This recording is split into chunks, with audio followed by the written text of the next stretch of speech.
The South African National Roads Agency could go out of business unless the e-tolls issue is resolved. That's according to the Auditor-General. Sanral has been crippled by motorists' refusal to pay for e-tolls. Let's now bring in the CEO of the organization and doing tax abuse, Wayne Duvenage. Wayne, thank you for making time. I'm sure when you looked at really this caution from the Auditor-General, you probably felt, but Sanral, we told you so. Yeah, to a large extent, we've made it very clear even before they switched on the system that it was going to fail for a number of reasons, but they felt that they would plow ahead nonetheless. And what we predicted, in fact, it's a lot worse than what we predicted. We predicted they would probably get up to about 60 to 70% of compliance. They never did. They got to 40% within the first 6 months, and it was downhill ever since then. So the writing has been on the wall, but you know, you've got to separate the e-toll matter from the rest of Sanral. If you look at Sanral's financials, they're not in a bad state, certainly not from a state-owned entity perspective when you compare it to SAA, Denel, and SABC and others. They are still in a profitable situation, but the e-toll matter has made matters worse for them. There's debt that we have to, compensate for as citizens, as taxpayers. You know, everything comes from us, not from Sanral, not from the government. The government's money comes from us.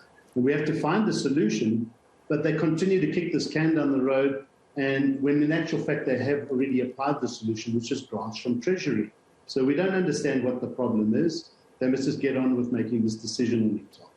Yeah, I mean, 14.5 billion rand, that's the massive annual loss that has been registered in this case. So what other economic or revenue opportunities can Sanral go for? How reliant are they on e-tolls as revenue, seeing how a massive failure it's been?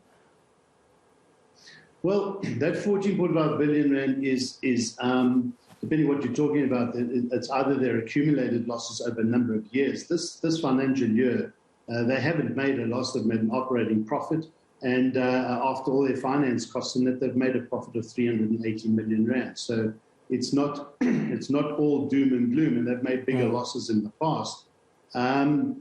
But from e-tolls, I think they've stopped realizing or recognizing the revenue that they used to in the past. They used to think that they'd be able to collect all this money. But since they've abandoned the whole the e-toll test case, which they were having with us, and realized they cannot enforce their own laws, they haven't recognized that revenue. And the e-toll revenue has dropped this year by about 31%, from 660 million last year to 453 million. But that's mainly as a result of COVID.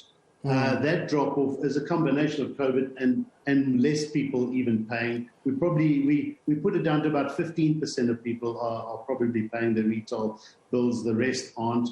Remember then the normal toll revenue has only dropped by 12% compared to the e-toll revenue, which is 31%. And that's also as a result, as they say in the financials, on COVID. But they get government grants, 20 billion rand a year. And that just 12 years ago, before e-tolls, before they made the decision on e-tolls, was only 4 billion rand. So the money is coming from Treasury. The money is coming from you and I through tax receipts, through petrol levies. It's not as if they're not getting the funds, and that's where it should have come from. And remember, Gauteng gives Treasury about 35 to 36% of their receipts. This is a small province, even through their fuel levies. We more than contribute to the success of this country. A lot of it's lost, obviously, through corruption and maladministration. But it's not all doom and gloom as it's made out to be in Sanral's case. Yeah, and that annual budget allocation you're speaking about expected to increase to about 21.6 billion rand in 2022. But I saw the Sanral board seem to be quite confident in remaining in business, and that the funds will be available to finance future operations. We are, of course, waiting on cabinet. I don't know how long we're going to be waiting for, Wayne, because there have been, the president once announced that the Minister of Transport and the Gauteng Premier were working on a plan, and then they missed the deadline again, and then now we are told, well, discussions are also in place, we'll find a solution to this. I mean, either there's a solution or there is no solution, and government must at some point be able to put its foot down and say, we don't care what you guys think, we're going ahead with this project whether you like it or not, instead of constantly creating an impression, especially during election and campaigning time. This impression that, oh, there's actually an opportunity here that we may scrap this, or we may find some kind of resolution that may make you as a motorist happy. Yeah, and I think we always expected them to make this decision just before. A couple of elections have come and gone now, and they haven't. So, and there's only 3 weeks to elections now, so we're not sure whether they're going to make it between now and then. And if they do, and they scrap it, and they make this a decision based on public sentiment, well, that would be a farce, because the public sentiment has been negative since it's launched, even before it was launched. But you're quite correct. They need to make a decision. But we believe that that decision is being made already by the public. It's not government's decision to make, because they can't enforce their own laws on this matter.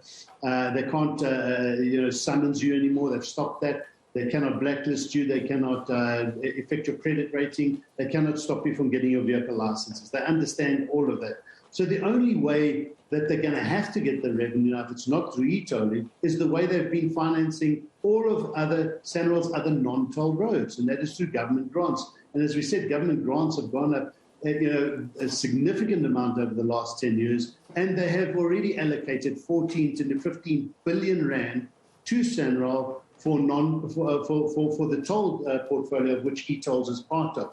They weren't doing any of that before e-tolls came. So most of that money, literally all of it, has gone to the Gauteng Freeway Improvement Project, and that's what we told them to do right in the beginning.